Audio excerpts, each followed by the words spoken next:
ఒక దశాబ్దం పాటు రాజకీయాలకు పూర్తిగా దూరంగా ఉండిపోయిన నాయకుడు రీఎంట్రీతో అనూహ్యంగా దేశాధిపతిగా మారిపోయారు.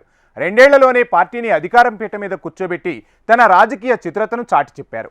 జర్మనీ సార్వత్రిక ఎన్నికల్లో సిడియు సిఎస్యు కూటమి ఘన విజయంతో 69 ఏళ్ల ఫ్రెడరిక్ మెర్జ్ నూతన ఛాన్సలర్ కానున్నారు. జర్మనీలో ఉన్నందుకు మరోసారి గర్వపడదామంటూ ఆయన ఇచ్చిన నినాదం సత్ఫలితాలను ఇచ్చింది. అమెరికా, రష్యాల నుంచి సవాళ్లను ఎదుర్కొని యూరప్ను ఐక్యంగా ఉంచేందుకు పోరాడతానని ప్రకటించారు మెర్జ్. జర్మనీ పార్లమెంట్ ఎన్నికల్లో అనూహ్య ఫలితం వచ్చింది. ప్రతిపక్ష నేత ఫ్రెడరిక్ మెర్జ్కు చెందిన Christian democratic union, Christian social union పార్టీల కూటమి ఘన విజయం సాధించింది. ప్రస్తుతం జర్మనీ ఛాన్సలర్ ఒలాఫ్ షోల్జన్కు చెందిన సోషల్ డెమోక్రటిక్ పార్టీ ఘోర పరాజయాన్ని చవిచూసింది. పార్లమెంట్లోని దిగువ సభ బుందెస్టాగ్లో మొత్తం 630 స్థానాలు ఉండగా వాటిలో 208 సీట్లను ఫ్రెడరిక్ మెర్జ్ సారథ్యంలోని కన్జర్వేటివ్ పార్టీల కూటమి కైవసం చేసుకుంది. అలైస్ విడెల్ సారథ్యంలోని ఆల్టర్నేటివ్ ఫర్ జర్మనీ పార్టీకి 152 సీట్లు వచ్చాయి. ప్రస్తుతం అధికారంలో ఉన్న కూటమి ప్రభుత్వంలోని 3 పార్టీలు కూడా పెద్ద సంఖ్యలో సిట్టింగ్ స్థానాలను కోల్పోయాయి. ఛాన్సలర్ ఒలాఫ్ చెందిన సోషల్ డెమోక్రటిక్ పార్టీ 120 సీట్లతో 3వ స్థానానికి పరిమితమైంది. రెండో ప్రపంచ యుద్ధం తర్వాత ఎన్నడూ లేనంత ఘోర ఓటమిని చవిచూసింది. గ్రీన్స్ పార్టీ 85 స్థానాలతో సరిపెట్టుకోవాల్సి వచ్చింది. వామపక్ష ది లెఫ్ట్ పార్టీ 64 సీట్లు సాధించింది. వామపక్ష భావజాలం కలిగిన సహరా వ్యాంగెన్ నెచ్ కూటమికి 1 సీటు కూడా రాలేదు. ఇతరులకు 1 స్థానం దక్కింది. క్రిస్టియన్ డెమోక్రటిక్ యూనియన్కు సారథ్యం వహిస్తున్న 69 ఏళ్ల ఫ్రెడరిక్ జర్మనీకి నూతన ఛాన్సలర్ కానున్నారు. త్వరలోనే ప్రభుత్వాన్ని ఏర్పాటు చేస్తామని మెర్జ్ చెప్పారు. తాజా ఎన్నికల విజయంతో ఫ్రెడరిక్ పేరు మారుమోగిపోతోంది. న్యాయవాదిగా అపార అనుభవం గడించి ఆర్థిక రంగంలో విశేషమైన ప్రతిభ కనబర్చిన మెర్జ్ ఒక దశాబ్దం పాటు రాజకీయాలకు పూర్తిగా దూరంగా ఉండిపోయారు. అనూహ్యంగా తిరిగి వచ్చి అధికార పగ్గాలు చేపట్టేందుకు సిద్ధమయ్యారు. 1955 నవంబర్ 11న జన్మించిన ఆయన కెరియర్లో లాయర్గా రాణించారు. 1972లో క్రిస్టియన్ డెమోక్రటిక్ యూనియన్లో చేరారు. 1975 నుంచి 1976 వరకు మిలిటరీలో పనిచేశారు. న్యాయమూర్తిగా, ఆపై కార్పొరేటర్ లాయర్గా సేవలందించారు. 1989లో తొలిసారి యూరోపియన్ పార్లమెంటుకు ఎన్నికయ్యారు. 1994లో తొలిసారిగా హట్సౌ రౌండ్లిస్క్ నియోజకవర్గం నుంచి జర్మనీ దిగువ సభకు ఎన్నికయ్యారు. 2000 సంవత్సరంలో అప్పటి సిడియు అధినేత్రి, Germany chancellor Angela Merkel CDU parliamentary party నేతగా మెర్జ్కు బాధ్యతలను అప్పగించారు. 2 ఏళ్ల తర్వాత ఆయన్ను మెర్కెల్ పక్కన పెట్టారు. 2002లో జరిగిన జనరల్ ఫెడరేషన్ ఎన్నికల్లో సిడియుపై స్వల్ప ఆధిక్యంతో సోషల్ డెమోక్రటిక్ పార్టీ గెలిచింది. ఈ ఓటమిని ఏంజెలా మెర్కెల్ జీర్ణించుకోలేకపోయారు.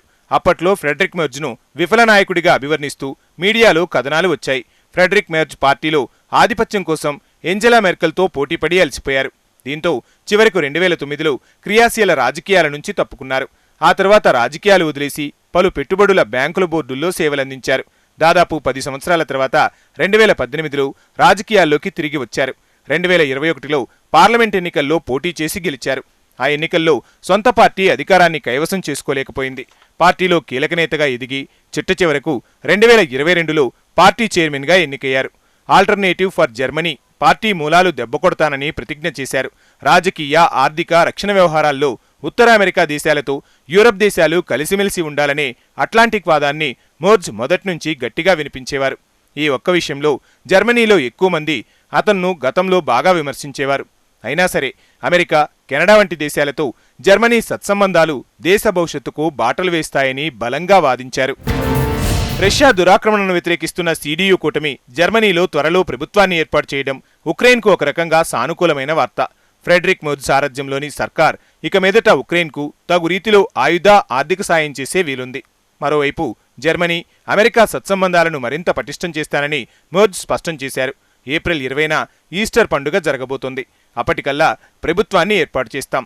అమెరికా, రష్యా నుంచి ఎదురవుతున్న సవాళ్లను ఎదుర్కొనేలా ఐరోపా ఖండాన్ని ఏకం చేయడానికే తొలి ప్రాధాన్యం ఇస్తాం.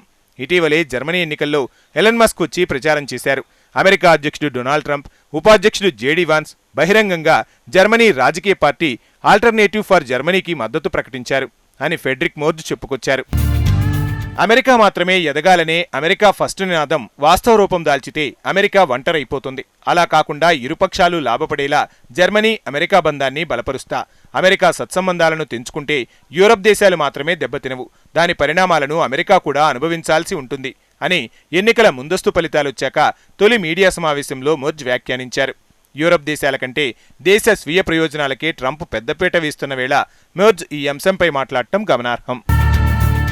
జర్మనీలో ఉన్నందుకు మరోసారి గర్వపడదాం వంటి నినాదాలు దేశ సరిహద్దులను పటిష్టం చేస్తా, వలసలను కట్టడి చేసేలా శరణార్థి నిబంధనలను కఠినతరం చేస్తా, పన్నులు తగ్గిస్తా, దేశ ఆర్థిక వ్యవస్థ పటిష్టం కోసం, సంక్షేమ పథకాల కోసం 50 బిలియన్ యూరోలను ఖర్చు చేస్తా, రష్యాను ఎదుర్కొనేలా ఉక్రెయిన్కు సహాయపడతా, ఇటువంటి వాగ్దానాలు ఫ్రెడరిక్ను నయా జర్మనీ నేతగా నిలబెట్టాయి.